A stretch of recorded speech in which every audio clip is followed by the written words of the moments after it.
if you do not provide people with an alternative to not using AI, they would end up using AI. Conversation that I had with CEOs last year, they said we have put a blanket ban on AI. We are not using AI in our business.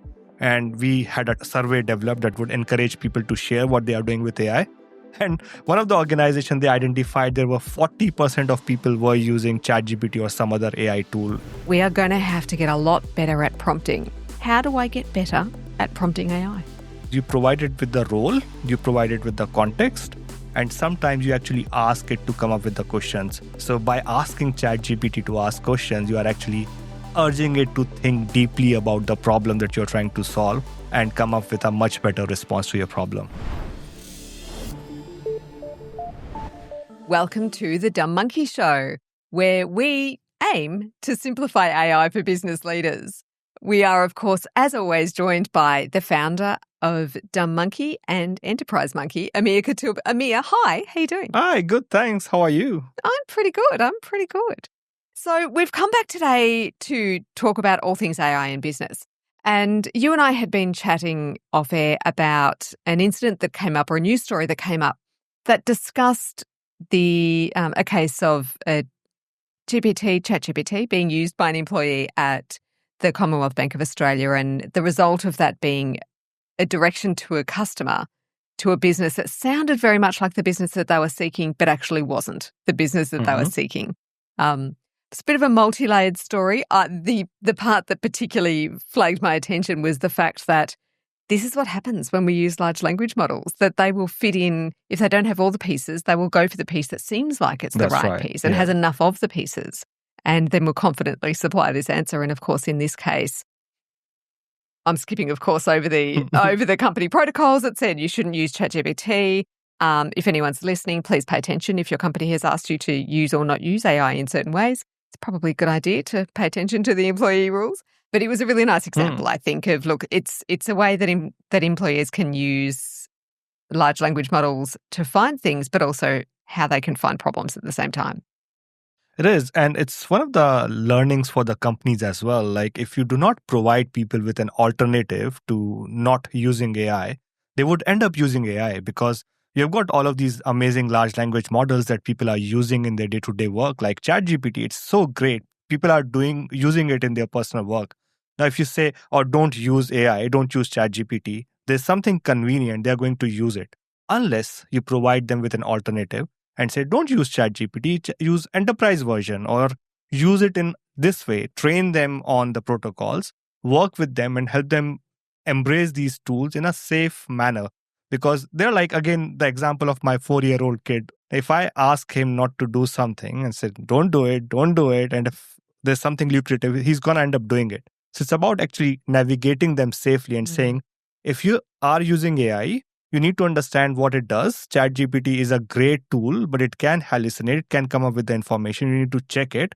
And these are the preferred ways of using ChatGPT or Copilot within your organization. Yeah, that's a really interesting point, Amir. And I think it's a really important one, because we need to keep reminding ourselves that as fast as AI feels like it's developing, we are still very much at the beginning of this journey. It is going to change a lot of how we function, both in our lives and in our work. And part of that is bringing everyone along. So, yeah, I think that's a nice idea, or a nice point, a really valid point, that when problems like this come up in businesses, and they will, so we need to acknowledge, and they will, we can't say that enough, these problems will come up in business. Yes, they will. But it's a great opportunity to then sit down, work with your teams, work with your employees, and help to both educate them a little bit, but also find if there's any gaps. Sometimes the things that people do in our business that we don't want them to do, tell us where the gaps are in our thinking. Yes, and it reminds me of some of the conversation that I had with CEOs last year. They said we have put a blanket ban on AI. We are not using AI in our business. And we had a survey developed that we said, can you please share this with your employees, make it anonymized? That would allow you to check whether people are actually using AI or not. And we put it in a format that would encourage people to share what they are doing with AI. And one of the organizations, they identified there were 40% of people were using ChatGPT or some other AI tool within the business, where their business had a complete ban on AI. Yeah. So if you're not like banning AI or saying don't use AI is not the solution. The solution is to embrace AI, set up policies around it, provide guidelines, and most importantly, train your team members on how to use AI. Which leads us into a really interesting area that I have been really waiting to have a discussion with you about, because I think that one of the great skills that people are going to have to take moving forward in the workplace and in life, but particularly in the workplace, is that we are going to have to get a lot better at prompting. And I feel like I'm not that great at prompting yet. I like prompting. I find it really Yeah. interesting. I like to throw a whole lot of different ideas into some of the different models and see what comes up. But I really want to hear your thoughts on this. Amir, how do I get better at prompting AI? Well, there are few techniques and few strategies that you can use to be better at prompting. And I think prompting is one of those skills that is going to be one of the most highly regarded skills in the industry, no matter who you are. If you're doing some sort of white collar work, like how you are supposed to know typing, how you're supposed to know how to communicate with people, express your ideas, prompting would become that skill. Now, there was a misconception where people talked about prompt engineering. So some people came up with the term prompt engineering to say that prompting is a very technical skill. It's an engineering skills. That's something that you have to learn and almost develop a specialization in. And what we saw was that there was a rise in the when you look at the job requirements that are out there, people were looking for prompt engineers or prompt engineering skills, but that has declined. But what we are seeing is that overall understanding of AI is a skill that we are seeing more and more in the job descriptions, which means that like you don't see that you need typing as a skill in the job descriptions anymore, or using Microsoft Word as a skill in job description anymore, because that's something that is inherently expected if you are coming to work in the workforce. Similarly, prompting is something that is now expected that you be a part of it. And the reason it's not prompt engineering is because engineering is something that is technical, that requires you to have a degree, have understanding. It's quite a specific It skill set, is. isn't it? It's a niche skill set Yeah. and things that you need to stop and learn and go away. Whereas we would treat prompting as A I skill. treat it as it's a communication skill. It's a bit of play as well. It is. Like you would delegate your work to your team members, like you would manage your team members. That's something that you learn on the job. There's no course or certification for being a manager or a delegator or a communicator. You can do training on that. There are frameworks that you can follow, but there's no rigid formula. No, that's right. And so similarly for prompting, there's no rigid formula. For people who like to have some structure in their life, there are some prompt frameworks that we can use, and I'm going to talk about that. But if you don't like the structure as well, it's about practicing and learning, and there are some strategies that I'm going to share that will help them be better at prompting. Fantastic. So where would we start? Amir, where would you start with this conversation? In a workplace, and I'm going to sit there in front of you and say, hi, Amir. Most of my job is about communicating. I need to tell a lot of stories. I like to come up with a lot of ideas. That's part of my role. And I will often turn to one of the GPTs. I'll turn to one of the large language models or a multiple of the large language models to give me some ideas on what I can write about, or to critically assess a piece of writing that I've done, or to generate some ideas. I'll try and do some image generation, and gee, that's something where prompting is really important, because I don't know how many of you have turned up an image that's got 6 fingers, and even though you've asked it to not put any text in there, it just still puts text in there. What am I doing wrong? How do I get better? So let's take the example of communicating internally with the team. So imagine you are now embracing AI, and that's something that you want to communicate to the team. And I'll probably open up my ChatGPT. So a poor prompting practice is that you would use ChatGPT as Google and say, give me, so if I say to my ChatGPT, give me strategies to communicate internally with my team on AI enablement. Absolutely. Let's dive into it. And hey, I'll keep it real and maybe toss in a clever quip or two. Set the tone with straight talk. First off, it's all about keeping it honest. When you talk about AI enabled. So now what it's going to give me is a very generic advice that's going to pick up. It's because it doesn't know any context. So one of the frameworks that we use is called S.C.O.R.E, which stands for situation, context, objective, role, and expectation. So in that case, I would say something like, I'll start with a situation. So my situation is that I work in a traditional construction company and I am looking to enable AI in the organization and I want to communicate that with the organization. The context is that my company does commercial construction, been in business for 30 years, and we have got around 300 people in our team, 15 project managers, 40 construction workers, and so on. The objective is to bring everyone on board with AI, especially we are embracing Copilot, so everyone understands what AI does, what are the risks, what are the challenges, and why we are implementing AI to ensure that we get better efficiency and productivity from the people. Your role is you are an excellent internal communicator. You have years of experience working with traditional industries, helping organizations communicate complex topics in a very simple way to the team members. And my expectation is that you will give me a one-page simple explanation that I can send to the team members. So now it's going to process. I've got you covered. And don't worry, I'll keep it nice and straightforward with just a pinch of clever humour where it fits. Let's break it down like we're explaining it to a buddy over coffee, no sugarcoating needed. Bringing AI on board, what's happening and why it matters. We're on a 30-year journey in the construction game, and guess what? We're about to give it a bit of a So the overall output that you would get out of just because I provided the situation and the context and the objective is going to be much better than I would say that, no, just give me some tips. So that's one example of a prompt framework. There are a lot of prompt frameworks that's there in the book behind you. The CEO who mocked AI. That's everybody. right. So, and there are more frameworks that are available on the Dumb Monkey Academy. But if you are a person like me who don't like to follow frameworks, I don't like to follow frameworks. So for those of us who like to freewheel? Yes. So there are some things to keep in the mind. First is because AI is so generic, it doesn't understand when you are asking it for an opinion or advice, what context are you asking it for and what is the role that it needs to play. So a very, very basic thing is you provide it with the role, you provide it with the context, and sometimes you actually ask it to come up with the questions. So I would say in this case is, hey, you are an expert communications person. This is what's happening with my company. I want to do this. But before you draft a communication, ask me 5 questions that will help you clarify and provide me a much better draft. And just by providing this prompt saying, give me 5 questions, ChatGPT will come back to me and say, okay, clarify what you need, clarify all of these. I will answer those questions and then it will provide me with a much better response.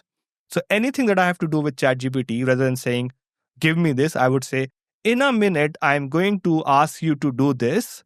This is your role.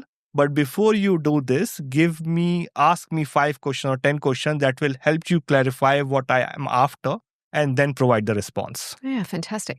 So what I'm hearing from that, and I think if I was translating this for a friend or an audience that maybe is a little bit unsure about AI and is a little bit concerned about their ability to prompt, I'd say that what you're trying to do is have a conversation with the AI, with the model, explain to them who you are and what you want to do, and then ask the model to ask you questions. Absolutely. To help you. And similar to you hiring an intern who is coming to your organization, you delegate them a task, but say, before delegating them the task, you say, do you have any follow-up questions for me? And then if the intern is good enough, they'll say, okay, yes, what about this? What about that? Great interns always ask questions. That's a life lesson. If you're looking at interning, if you get into an intern role, please ask questions, lots of questions. Yeah, but great consultants ask questions, great bosses ask questions, like the whole fundamental of business transactions relies on asking questions. Innovation relies on asking questions. So by asking ChatGPT to ask questions, you are actually urging it to think deeply about the problem that you're trying to solve and come up with a much better response to your problem. And you're also providing a whole lot of context around the situation that you're trying to provide an output to. I mean, that's the whole point. We're asking, it might just be some ideas generation, but if you're specifically looking for an output, then you really want to have that context and that situational awareness. And you talked about talking to AI. One thing that I do a lot is I talk to my ChatGPT a lot, like every time. And when I'm talking about a concept, sometimes, because if you've got your memory enabled, it understands who you are and your context, which is very important. if you have got a paid version of ChatGPT, you can enable memory in there. Or even with Copilot, it understands who you are, where you're coming from. And then you just have to remind ChatGPT about that particular instance. I'm going to, can I just take you back a step? For people who haven't enabled this feature before or perhaps are unaware of this feature, can you explain a little bit about where they would go to find that and then how they would start to use it? Sure. So in ChatGPT, if you go to settings, there's an option called personalization. Over there's an option called memory. You need to turn it on. And then it remembers the conversation. Then second option is the custom instructions where you can tell it who you are and what you do. That's something that we touched base on previously as well. And in Copilot also, if you go to settings, there's an option called memory and you can turn it on and then it remembers who you are and what you do, but also remembers the conversations that you're having it with it. So slowly it starts to understand who you are and starts to get better in providing you the responses. Fantastic. Yeah. So sorry, I interrupted you. No, so I was showing like one of the examples of how I would conversate with ChatGPT. So, hey, what's up? Hey there, not much, just here and ready to chat. And don't worry, I'll keep things straight up. I may be throwing a bit of clever humor when it fits, so go ahead and hit me with whatever's on your mind.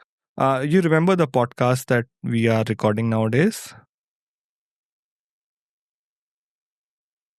Absolutely, I remember that. We've talked about your Middle Class CEO podcast, and we've also got the Dumb Monkey podcast in the works. So whichever one you're talking about, I'm definitely on board.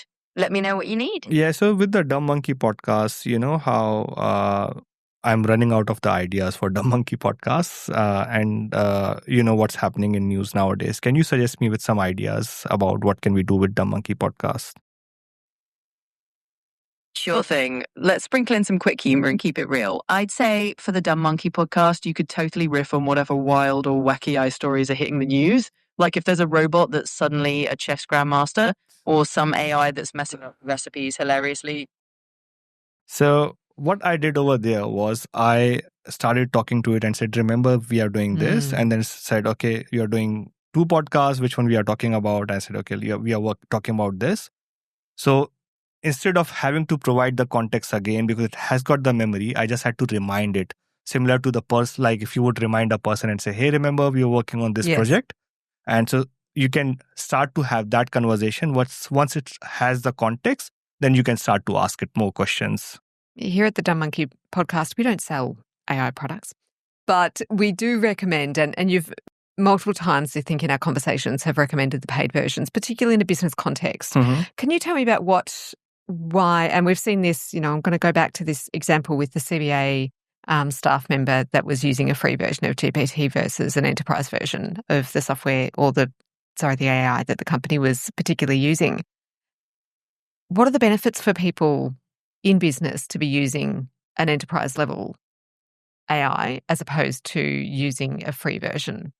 So first of all, in CBA's case, even if they were using enterprise version, it would have made the same mistake because AI tends to hallucinate. And what the person was doing was they were asking, give me the contact detail of this company.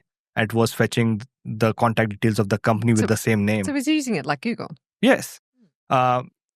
So what would have worked over there was if the person was trained enough to ask the question with the context. So give me the contact details of this company that's based over here that does plumbing services or whatever it is.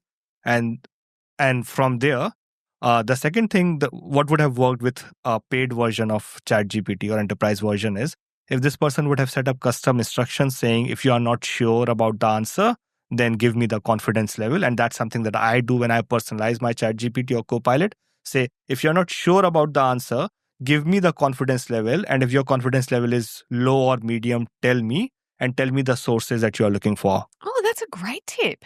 I haven't done this before. I know what I'm doing after this recording. Yeah. Another thing that I do is I always, in my custom instructions, I would put something like, if you are not sure about my question, then ask. And I would write ask again.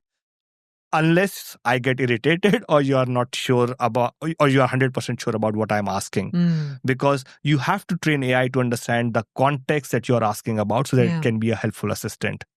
Yeah, absolutely. And I hope people that are listening and watching are starting to get a sense of that AI prompting is quite different to doing a Google search or any kind of a machine learning search. So you're not just looking for the pattern of the answer that will turn up. You're actually asking for a more holistic, a more broader answer that's coming out of these AI models, because after all, I mean, that's what they're for. They're not just a search engine for the internet.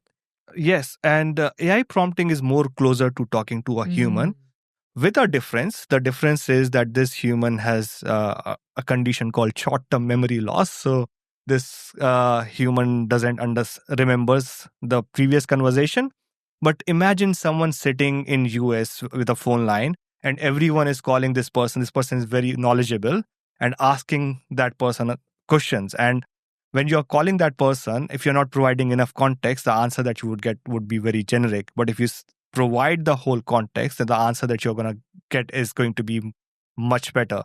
So it is similar to interacting with a human, but a human who has no idea about who you are. It's not like interacting with your coworker at the moment because you're working with a normal assistant.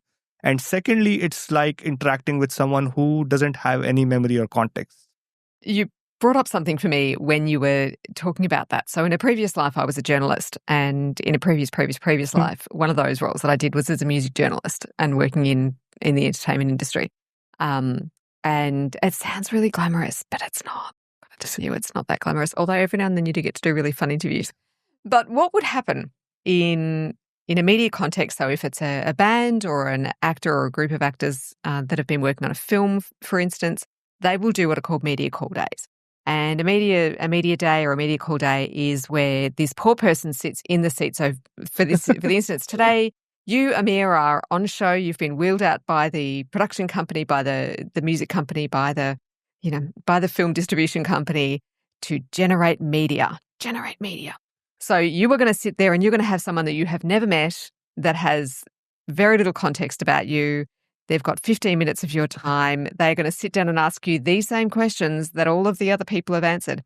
And after about the 4-hour mark, you are going to be giving the same answers over and over and over again. And a funny thing that happens, of course, is that because this is an interaction, this relationship is reciprocal.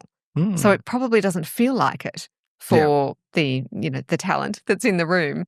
But as a journalist and as a writer, hopefully we've done some background. And when you're giving me generic answers, I can see them. That's right. Yes. And I've heard them before. Yeah. So the job then becomes, how do I build a rapport with this person? In those 15 minutes? In those 15 minutes, how do I build a rapport? How do I find a way into the specific sort of angle that I'm trying to get to, or how am I trying to bring something that's a little bit different and unique? I'm trying to get a little bit of their personality out, or a little bit of how it felt or that was interesting for them about this project that they were working on. So I was looking for something quite specific, and it was my job to prompt the person. Yes, because this person has all of the knowledge about their field. They are extremely talented. And I have very little. And you are trying to extract knowledge out of them, but they need to know, what do you actually need? Yeah. What's your context? They don't know your readers. They don't know. So if I give them the same 10 questions that everyone else is going to ask them, I'm going to get the same answers. That's right. That everyone else gets. Yeah. But they don't also know the format of your show. They don't know whether you need long answers or short answers. They don't know your audience as well.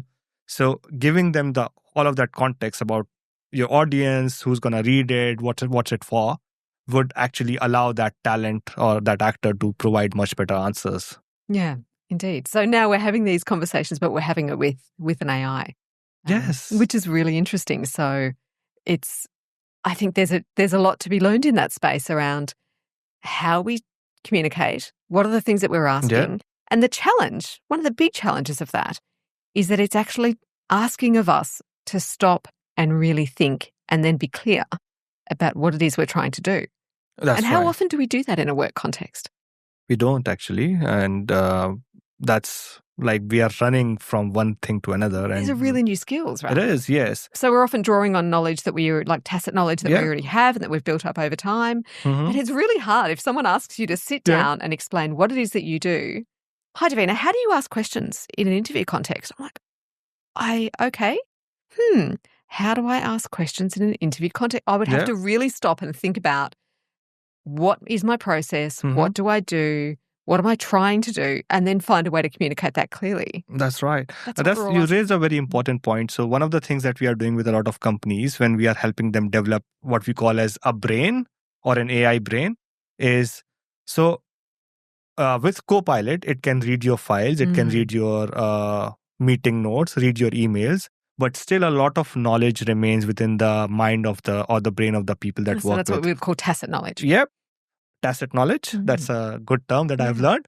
What we try to do is we take that tacit knowledge and somehow document it, not just to train AI, but for the sake of the organization so that we can actually have all of that knowledge. And the best way to do it is if you actually get your staff to sit in a meeting and record that in a Teams meeting and just ask the questions like, how do you come up with the idea of a story? Or how do you do this? How do you do that?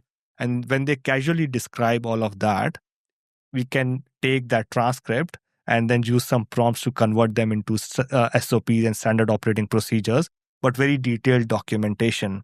Now, those documentations are there in your SharePoint, which means everyone can learn from it. So step me through that. Take us back. Yeah. Because I think that's I think what you're describing is actually a really useful, perhaps not jumping off point, but perhaps a really useful second point for people to understand what's happening with AI and then how they can functionally use it. So something they can actually put into practice pretty quickly. So we've brought in a team of people. We've sat them down. We've opened a Teams meeting. Why do we open a Teams meeting? It's because it provides a transcript and records that meeting. You can ask it to do that for you. And so presumably in this context, we're just doing a transcript through Teams. So we've got our transcript. What happens next? So we say this is the transcript of Davina, who is working as comms manager in our organization. She has described this process or these processes. Take these and convert into a standard operating procedure. One shot, convert this into a very detailed guideline on how to do this particular role. And then we have that document which is ready, which actually tells us step by step on how Davina does this particular thing. Now we can use that, convert that into training material through AI for other people. We can use that for knowledge transfer as well. But we are also preparing the organization that when we would have AI agents that would be subordinating you, then they would be trained on that material so that you do not have to go back and explain your work. The agent would be able to train on that particular work and take most of the grunt work and do that. You would still be managing that work, but ultimately a lot of stuff that you have to do in your process can be actually done with the help of AI. I heard you pick up on AI agents, and I think that's a conversation that I'd really like for us to expand out, and perhaps even in our next episode, that's probably a nice one to come back to. But if we stay on the topic of prompting and then how organizations, how businesses can be starting to think a little bit more, think in a more targeted way, think in a more actionable way about how they can help their staff and themselves to learn how to do this. I mean, we make these assumptions that business leaders are walking in and kind of going, oh, they know what to do. But of course, they're specialists in their own field. They don't need to be specialists in AI. And a lot of this work that we're doing, a lot of this chat that we're doing is about making it a bit easier for them to go, okay, well, here's some tips and tricks that you can take into your business, go and have a play with, see what works for you, and then start rolling it out. Actions are great. We love actions. Absolutely. So we've got our team of people. We've set up some standard operating procedures. We're now understanding that a really nice way to take notes in a meeting. Oh, I tell you what, if you take one thing away from here, if your team works on Microsoft Teams or whatever meeting, whatever meeting format you do, Zoom will do the same thing for you. But if you can record your meetings and get a transcript out of it, that's a wonderful that's thing. amazing. And talking about recording, I've got something over here. I'll show it to the camera, but to the listeners, it's a little device in my hand called Plod AI. Yes. And I can use it to record any meetings. I can use it to record the phone calls, of course, after seeking consent or just walk into a meeting and record. I'm going to pause, Amir, there and say, please ask consent 100% before using this. We have laws around what you can record and when you can record it. So asking consent will absolutely, and then gaining consent, waiting for someone to actually agree to that consent and give you consent. It is, So it's not just saying, by the way, we are recording this call. You can't Do just I tell have people your permission, like an explicit consent to record the call? And Sorry. And then Yes. I'm looking at this thing in a piece of wonder going, oh my goodness. For someone who used to sit there and have to record interviews on a phone with wires on the back and two little buttons on a tape recorder, this little piece of magic here is making me so happy. Yeah. And I've tried it in like a very busy coffee areas, very busy meeting rooms. I just put it and it would record both of our voices, understand who those people are, and provide me not just with the transcript, but the meeting notes, actions. And then I connect with, there's an automation tool called Zapier. So actually that takes those meeting notes, creates actions out of it, and sets up tasks for me, but also creates the new calendar entry for me. Fantastic. So like after I'm done with the meeting. Are you guys as excited about this as I am? Because how cool is AI? It is, yes. So talking about prompting, and we were talking about like if you want to start implementing it with your team.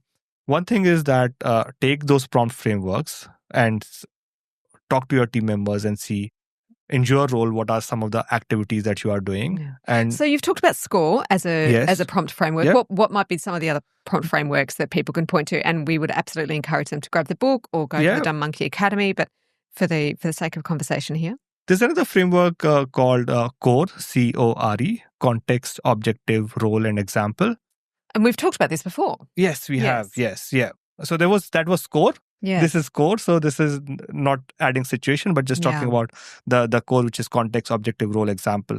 So there are quite a few different frameworks, but the best way to look at, like if you can't remember frameworks like me, then the best framework to look at is what is the context, what is the role, and ultimately what is the objective, what are you trying to achieve. If you just follow these three things, that would give you much better results. Sorry, where am I? Yeah.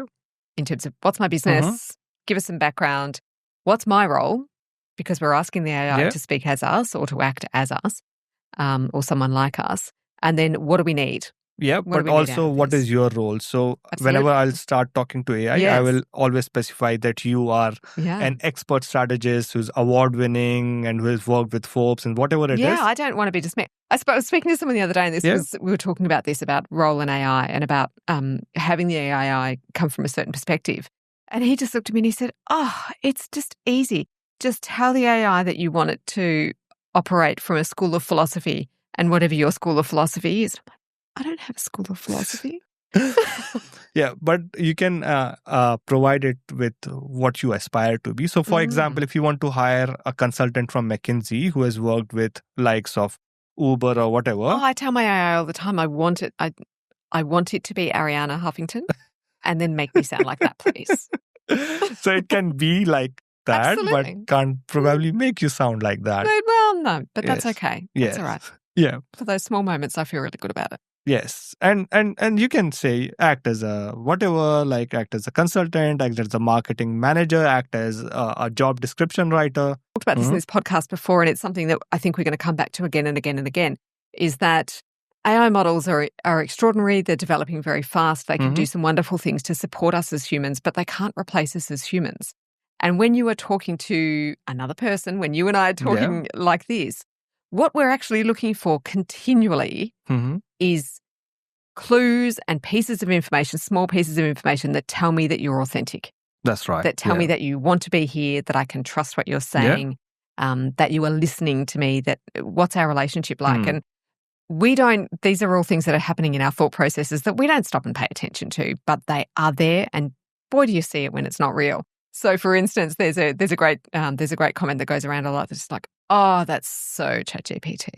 That's right. But there's a way to change it as well by right prompting. So first is by setting the instructions right, but you can also tell it how you want it to sound like. And that's where a prompt which is tone comes in, where you can actually tell how you want the tone to be. You can get it to mimic the tone of a particular person, or can give it your brand tone, which brings me back to the context. So we talked about context in terms of defining the context. But a context that works really well is that if you can supply it with the material. So now we talked about SOPs, but your organization already have a lot of documents. Most of time when I'm conversating with ChatGPT or Copilot, I'm always providing it with context, material, or examples of the things that it needs to work on. So when I'm asking it to produce a blog, for example, I wouldn't say produce a blog or this is the tone. I would attach my brand tone with it, because then it would understand what it is. But before doing that, what I have already done is that I have taken downloads of my previous blogs that I have written. I gave it to the ChatGPT reasoning version, because reasoning version is better in coming up with the thoughts. And I said, these are 20 blogs that I have written. Look at these blogs and understand the tone of how I write and what I want to communicate, and give me a tone context. It would give me my tone context, and then I'll save it. And next time when I'm trying to create a blog, that's when I'll upload that tone context along with my brand tone to create a blog. Okay. And when you say that you're uploading it, where are you saving it and where are you uploading it to?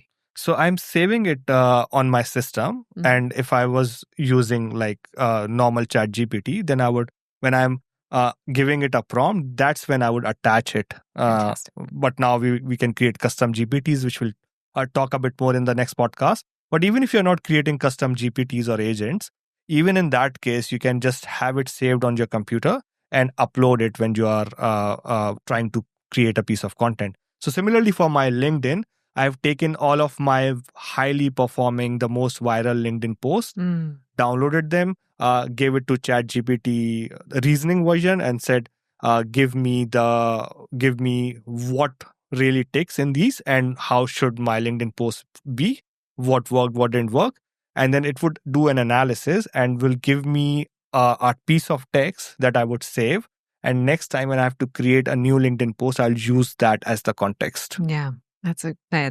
Again, these are really useful things. So I'm being the dumb monkey in the room, but I'm going to keep asking you to step me through things. And similarly, like if you want to create a job description, rather than saying create a job description, or no matter how much you explain it, if you already have job descriptions that you have already posted previously, you can take all of them and then share it with ChatGPT and say, create a job description, which is like this. Yeah. And that's something that you can do very well with Copilot, because you can just refer it to particular files or folders and say, make something like this. And now it has reference, so it wouldn't sound like ChatGPT or Copilot. It would sound like you, because it's learning from your context. So, context is something that's really important for when we're using AI and when we're implementing AI in our workplaces and into our workflows. So for business leaders, for people who are, just doing their job, who, for the poor person that I feel like I'm picking on them at the CBA Australia, don't worry, we'd all be doing it. It's okay. It's not just you. You've learned we're all going to grow together.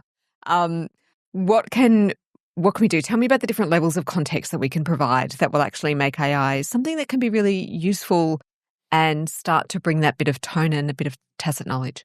So in my company, we have got 3 levels of context. First is the organizational level context, which is a file which has all of the information about Enterprise Monkey, our history, the people, the values, and all of those. Then we have got department level context. So we have got a context for the marketing team, context for the tech team, for project management team. And that's something that department uses. And then we have instructed everyone in the organization to have their role level context, where you define who you are, what are your KPIs, KRAs, and what you do. So whenever you are asking AI to do something, you would attach the organization level context, your department, as well as your role context, and then get it to provide the answer. And again, by setting it up in the personalized instructions or Copilot, it becomes really easy. But if you're not using that, having those 3 sets of contexts can get you an absolutely amazing personalized answer and can completely transform your AI experience. That's fantastic. For a lot of people, when they are working in an organization that is beginning their AI journey or starting to roll out AI into their workflows, one of the first things that they are told and will be told vehemently and repeatedly is be very careful about what you upload into the AI. You must not put any company information on there. You must not put any potentially private information on there or sensitive information on there, which is absolutely true. Absolutely true. But again, I'm sort of asking a context question here. How much is too much? How do people know what they should be uploading and what they shouldn't? So if you are not comfortable sharing information with AI, then you should not be using that for work. That's the most important thing. Now, if you're using a ChatGPT Pro version and you have disabled the settings which allow it to use your data, then your data is fairly secure. It's still going to OpenAI servers, but it's fairly secure. If you're using Copilot, then everything remains in there. So you do not need to worry about providing context at all. And the context that you're building is something that sometimes you're actually building from public knowledge. For example, the organizational context is an easy one. I don't even have to write all of that. I can just ask ChatGPT or Perplexity to say, hey, build me a context file, a detailed file about what you can find about my organization. I need tone, personality, and it will build you the context file that you can use. But in terms of your roles and your KPIs and your department, you need to be, again, careful of what version of AI you are using. If you're using a ChatGPT free version, I wouldn't recommend doing that because then it can use your data. If you're using a ChatGPT Pro version with the privacy setting turned on, then it's fairly secure. And if you're using something like Copilot, then I would say it's fairly secure. Okay, fantastic. And I'm going to ask you to just go back again and take us through those level of context, because I think that is really important. So can you just for those of us who are sitting along and sort of saying, oh, we might need a cup of tea. I think I forgot what you said. To stop people hitting the rewind button the 15 seconds back, give me the 3 levels of context So again. it's very simple, a context level file for your company, which tells what your company does, what are the values, the history, the context about the organization. The second is the department level context. What does the department does, what its role, what are the KPIs, what are the processes? And then finally, an individual context about your role in the organization, your KPIs, your KRAs, what are the things that you do within your organization. And when you provide all of these 3 contexts to ChatGPT or Copilot, along with your prompt, it would exactly know about your organization, the department, what you're trying to achieve, what are your goals, who you are, what are you trying to achieve personally, and then will provide you an answer or response that would be exactly what you would need. Fantastic. Well, that's great. I think that's a really nice place for us to leave off today. There's a lot of really, really valuable information in there. There's some really nice prompts, I'm going to say. You've given people a whole lot of prompts on how to prompt. Yes. On how to help AI models to give us what we're actually asking. So really what we're doing is we're training the people how to use the prompting systems, aren't we? That's right. And if you are not sure about prompt, just say to AI, hey, AI, you are an amazing prompt engineer. I don't know anything. You know everything. I want to do this. Help me create a prompt for this. And AI will generate the prompt for you. It's the best hack. It is absolutely the best AI hack, is asking the AI to tell you how to write the prompt. So please, if you're going to take away from this episode, put it on a T-shirt, ask the AI to make the prompt for you. Awesome. With context. That's right. Thanks so much for joining us on the Dumb Monkey Show. I've had a great time. This has been a really fun chat. Thank you, Amir. Thank you for all of your information today. Thank you all for joining us. And of course, you can find us on your favourite places to get your podcasts.